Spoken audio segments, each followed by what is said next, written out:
भक्ति राज्य में एकादशी करने के 3 मुख्य कारण हैं। प्रथम, गुरु आज्ञा।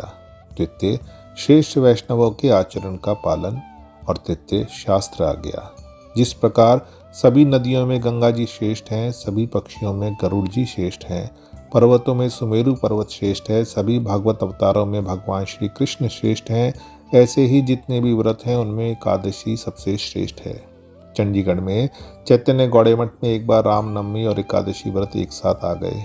तब गुरु महाराज श्री शील भक्ति वल्लभ तीरथ गोस्वामी महाराज जी ने कहा कि सारे व्रतों में एकादशी का महत्व सबसे अधिक है।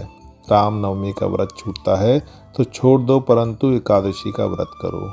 गुरुदेव ने कहा कि रामनवमी को उत्सव के रूप में मनाओ और एकादशी को व्रत के रूप में। इसी प्रकार एक बार असम गुवाहाटी मठ में नित्यानंद त्रयोदशी और एकादशी व्रत एक साथ आ गए।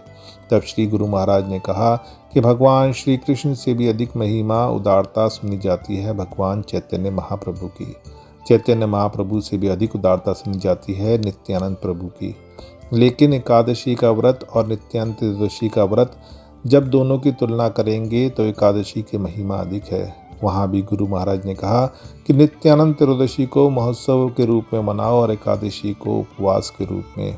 अर्थात जितने भी व्रत हैं, गुरुदेव महाराज श्री शील भक्ति वल्लभ तीरथ गोस्वामी महाराज जी के अनुसार एकादशी से श्रेष्ठ कोई व्रत नहीं है। कोई व्रत अगर छूटता है तो छूट जाए, परंतु एकादशी का व्रत नहीं छूटना चाहिए।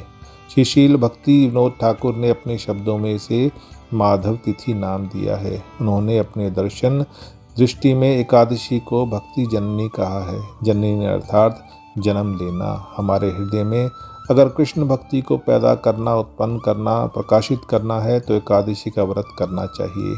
माधव तिथि भक्ति जननी जतने पालन कोरी, कृष्ण बस्ती बस्ती बोली परम आदरे पूरी। मैं ध्यान पूर्वक भगवान माधव के लीला दिवसों को मनाता हूँ, क्योंकि वे भक्ति की जननी हैं।